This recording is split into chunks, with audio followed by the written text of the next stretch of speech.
Aller à l'école, acquérir des connaissances, trouver un emploi stable, et s'efforcer de gravir les échelons de l'entreprise. C'est le chemin que beaucoup empruntent, dans l'espoir d'atteindre un jour l'indépendance financière.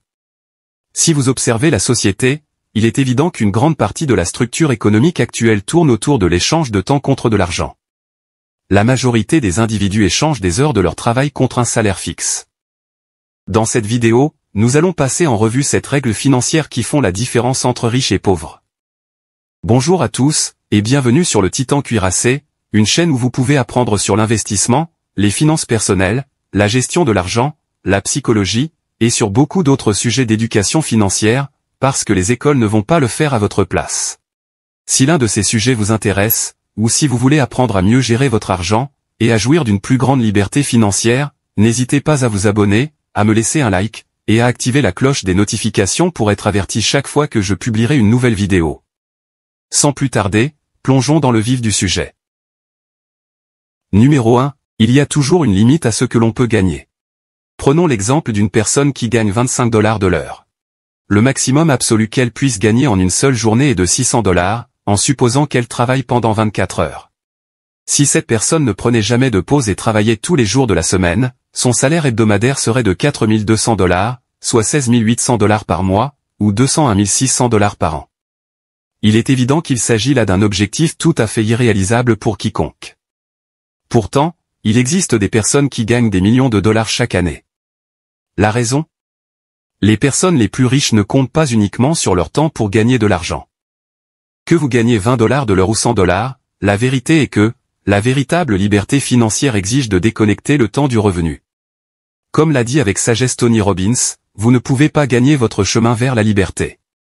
Si vous examinez les personnes les plus prospères au monde, vous constaterez qu'elles ne se contentent pas de travailler pour gagner de l'argent, mais qu'elles mettent en place des systèmes qui génèrent des revenus en leur nom. Prenons l'exemple de l'entrepreneur Grant Cardone. Sa fortune est montée en flèche lorsqu'il a transformé son entreprise d'auto-formation en une organisation capable d'augmenter ses ventes. Plutôt que de s'occuper personnellement de toutes les ventes, il a mis au point un système qui s'en charge. Cela lui a permis non seulement d'augmenter ses revenus potentiels, mais aussi de libérer son temps, ce qui lui a permis d'explorer de nouvelles stratégies d'enrichissement, ce qu'il a fait.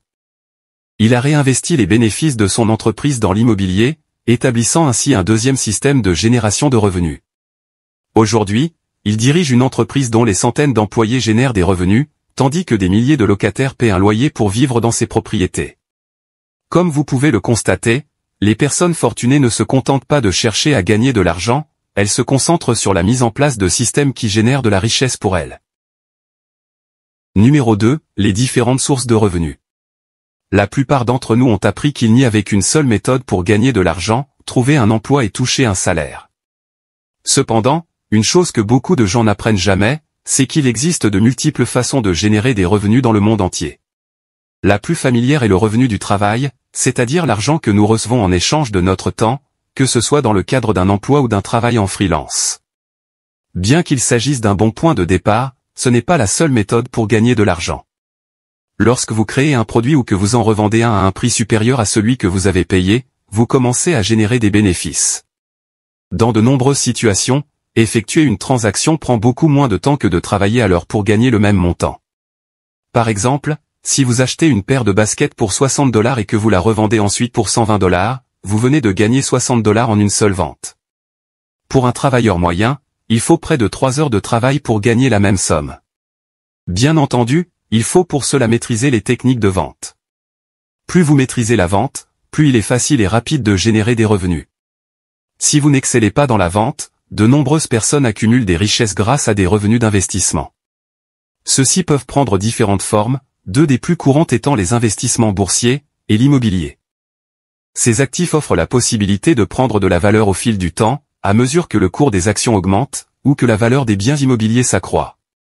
Ce type de croissance est connu sous le nom de revenu des plus-values, qui se produit lorsqu'un actif qui a pris de la valeur est vendu. Le bénéfice tiré de la vente d'un actif ayant pris de la valeur est considéré comme une plus-value. En outre, ces investissements peuvent générer une autre forme de revenu. Les investisseurs peuvent percevoir ce que l'on appelle un revenu de dividende, qui se produit lorsqu'une société dont vous détenez des actions distribue une partie de ses bénéfices aux actionnaires. En conséquence, les investisseurs reçoivent un paiement, généralement sur une base trimestrielle, en guise de retour sur investissement. Si vous possédez des biens immobiliers dans lesquels des personnes peuvent vivre, exploiter une entreprise, ou même cultiver des ressources, vous pouvez générer des revenus locatifs en les louant. Les personnes dotées de talents créatifs peuvent également bénéficier de revenus de redevances, qui proviennent généralement de la propriété intellectuelle telle que les livres, la musique, ou les brevets. J.K. Rowling, l'auteur de la série Harry Potter, en est un excellent exemple. Ces livres ont donné lieu à des redevances provenant de la vente de livres, de films, de produits dérivés, et même d'un parc à thème dédié, tous construits autour de sa propriété intellectuelle. Numéro 3, tous les impôts ne sont pas les mêmes. Vous êtes-vous déjà demandé pourquoi certaines grandes entreprises semblent avoir accès à des avantages fiscaux que les particuliers n'ont pas? C'est parce qu'elles en bénéficient. Les incitations fiscales existent pour encourager les entreprises et les particuliers à s'engager dans des activités financières qui soutiennent l'économie du pays. Tous les impôts ne fonctionnent pas de la même manière, et il existe 4 catégories principales qui déterminent la façon dont les gens sont imposés. Il s'agit de l'impôt sur le revenu du travail, de l'impôt sur le travail indépendant, de l'impôt sur les sociétés, et de l'impôt sur les investissements. L'impôt sur le revenu du travail et l'impôt sur le travail indépendant sont parmi les plus élevés, avec des taux d'imposition fédéraux pouvant atteindre 37%. Toutefois, les travailleurs indépendants disposent d'une marge de manœuvre un peu plus grande, car ils peuvent déduire les dépenses liées à leur activité, ce qui réduit leur revenu imposable, et en fin de compte, le montant de l'impôt qu'ils doivent payer. Les avantages fiscaux les plus importants sont généralement réservés aux sociétés, aux entreprises et aux investisseurs. L'une des principales raisons pour lesquelles ils peuvent bénéficier de ces incitations fiscales est qu'ils s'engagent dans des activités que le gouvernement souhaite promouvoir, telles que la création d'emplois, les progrès technologiques dans les domaines de l'énergie et de la médecine, ou l'investissement dans des projets qui contribuent à la communauté, comme le logement à prix abordable. Savoir non seulement comment gagner de l'argent, mais aussi comment naviguer dans le système fiscal est un aspect crucial de la réussite financière, que les personnes fortunées ne négligent jamais. Cela étant dit, il est toujours essentiel de consulter un professionnel de la fiscalité pour réussir à se frayer un chemin dans les méandres de la fiscalité. Numéro 4, l'endettement peut soit vous construire, soit vous briser. De nombreuses personnes ne reconnaissent pas que l'un des outils les plus puissants utilisés par les individus les plus riches du monde est l'endettement. Ces personnes utilisent la dette pour obtenir des actifs qu'elles ne pourraient pas se permettre avec l'argent qu'elles possèdent actuellement. Par exemple, si une entreprise souhaite étendre ses activités, elle pourrait passer 5 ans à économiser suffisamment d'argent pour acheter l'équipement nécessaire et embaucher la main-d'œuvre requise, avant de commencer à se développer. Elle peut aussi emprunter les fonds dont elle a besoin, et commencer à se développer immédiatement. Dans le premier scénario, l'entreprise devra attendre 5 ans avant de commencer son expansion. Dans le second, elle pourrait commencer tout de suite, ce qui lui permettrait de générer plus de revenus à un rythme plus rapide.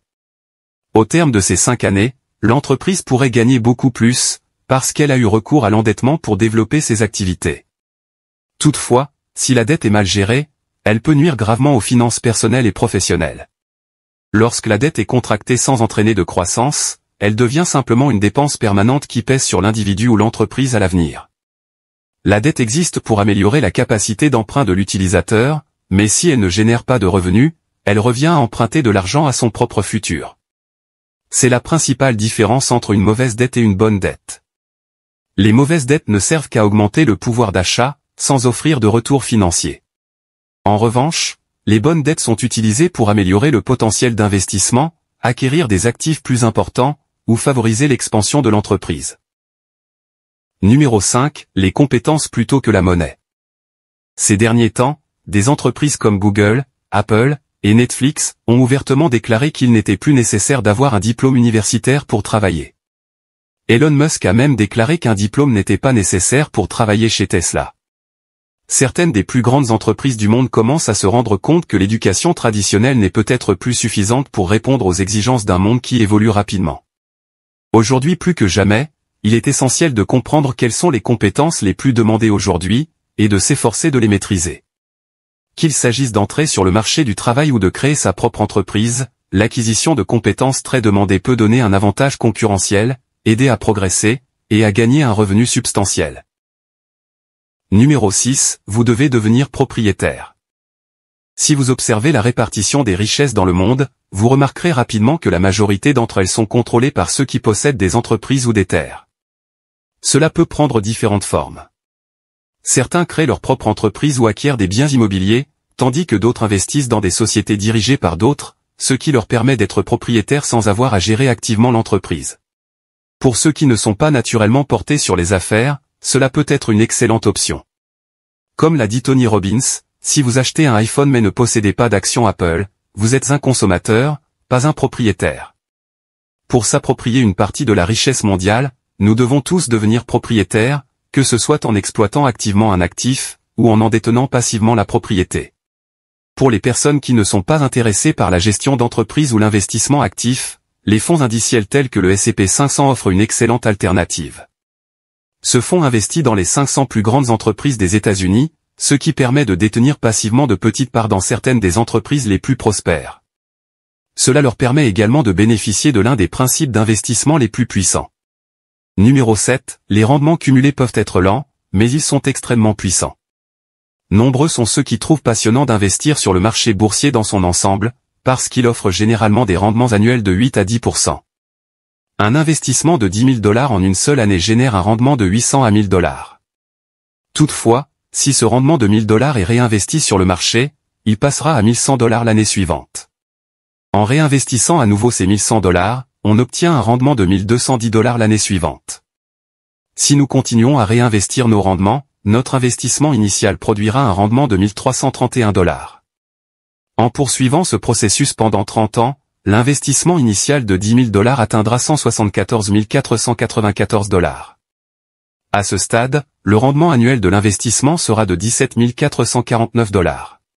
Si nous prolongeons ce processus pendant 50 ans, notre investissement atteindra $1 173 908, soit un rendement annuel de $117 000.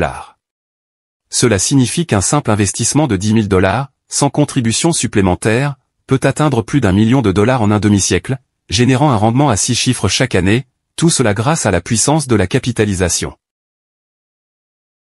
Voilà pour la vidéo d'aujourd'hui. J'espère que vous l'avez appréciée et qu'elle vous a apporté quelque chose. Si c'est le cas, n'hésitez pas à vous abonner, à me laisser un like, et à activer la cloche des notifications pour être averti chaque fois que je publierai une nouvelle vidéo, car j'en ai beaucoup d'autres de ce genre à venir prochainement, ainsi que des résumés de livres, et d'autres choses amusantes. Merci d'avoir regardé, et passez une bonne journée.